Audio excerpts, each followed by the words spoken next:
ಗಂಡ ಹೆಂಡತಿ ಅನ್ಯೋನ್ಯವಾಗಿರಲು ಕೆಲವು ಗುಟ್ಟುಗಳು.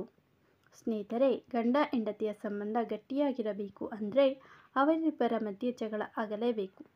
ಯಾಕಂದರೆ ಆ ಜಗಳ ಗಂಡ ಹೆಂಡತಿಯ ಮಧ್ಯೆ ಪ್ರೀತಿ ಮತ್ತಷ್ಟು ಗಟ್ಟಿಗೊಳಿಸುತ್ತೆ. 2.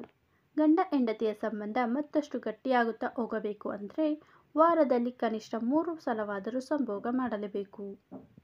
3. ಪತಿ ಪತ್ನಿಯರು ಪರಸ್ಪರ ಗೌರವದಿಂದ ಕಾಣಬೇಕು. ಆಗ ಮಾತ್ರ ಸಂಸಾರ ಅನ್ಯೋನ್ಯವಾಗಿ ಸಾಗುವುದು. 4. ಪತಿಗೆ ಎಷ್ಟೇ ಕೆಲಸ ಇದ್ದರೂ ಪತ್ನಿಗೆ ಸಮಯ ನೀಡಲೇಬೇಕು.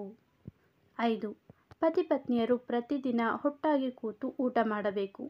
ಒಬ್ಬರನ್ನು ಬಿಟ್ಟು ಇನ್ನೊಬ್ಬರು ಊಟ ಮಾಡಿದರೆ ಅದು ಯಾರಿಗೂ ಶೋಭೆ ತರುವುದಿಲ್ಲ.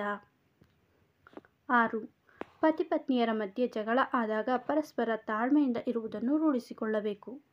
ಆಗ ಯಾವುದೇ ಜಗಳ ಇದ್ದರೂ ಕ್ಷಣ ಮಾತ್ರದಲ್ಲಿ ಮಾಯವಾಗುವುದರಲ್ಲಿ ಯಾವುದೇ ಸಂದೇಹವಿಲ್ಲ. 7. ಪತಿ ಪತ್ನಿಯರು ಇಬ್ಬರು ಹೊರಗಡೆ ಸುತ್ತಾಡಲು ಹೋದಾಗ ಪರಸ್ಪರ ಗೌರವದಿಂದ ಕಾಣುವುದನ್ನು ರೂಢಿಸಿಕೊಳ್ಳಿ. ಸಮಾಜಕ್ಕೆ ನಾವು ಉತ್ತಮ ಪತಿ ಪತ್ನಿಯರು ಅಂತ ತೋರಿಸಿಕೊಡಬೇಕು. 8. ಪತಿ ಪತ್ನಿಯರು ಪರಸ್ಪರ ತಪ್ಪು ಮಾಡಿದಾಗ ಪರಸ್ಪರ ಕ್ಷಮಿಸುವ ಗುಣವನ್ನು ಬೆಳೆಸಿಕೊಳ್ಳಬೇಕು. ಆಗ ಮಾತ್ರ ನೋಡಿ ಸಂಸಾರದಲ್ಲಿ ಯಾವುದೇ ಸಮಸ್ಯೆ ಉಂಟಾದರೂ ಅದು ಬೇಗನೆ ಸರಿಯಾಗುತ್ತದೆ. 9.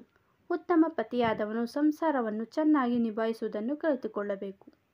ಮನೆಯಲ್ಲಿ ಅದೆಂತಹ ಕಷ್ಟಗಳೇ ಬಂದರೂ ಅದನ್ನು ಚೆನ್ನಾಗಿ ನಿಭಾಯಿಸುವ ಜಾಣ್ಮೆಯನ್ನು ತಿಳಿದಿದ್ದರೆ ಮಾತ್ರ ಸಂಸಾರ ಬ್ಯಾಲೆನ್ಸ್ ಆಗಿ ಸಾಗುತ್ತದೆ.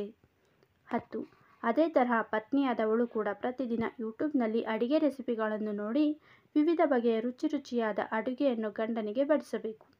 ಆಗ ಗಂಡನ ಮನಸ್ಸು ಪತ್ನಿಯತ್ತ ಇನ್ನಷ್ಟು ವಾಲುತ್ತದೆ. ಈ ವಿಡಿಯೋದಲ್ಲಿರುವ ಮಾಹಿತಿ ನಿಮಗೆ ಇಷ್ಟವಾದಲ್ಲಿ ದಯವಿಟ್ಟು ವಿಡಿಯೋನ ಲೈಕ್ ಮಾಡಿ ಹಾಗೂ ಚಾನಲನ್ನು ಸಬ್ಸ್ಕ್ರೈಬ್ ಮಾಡಿಕೊಳ್ಳುವುದನ್ನು ಮಾತ್ರ ಮರೆಯಬೇಡಿ.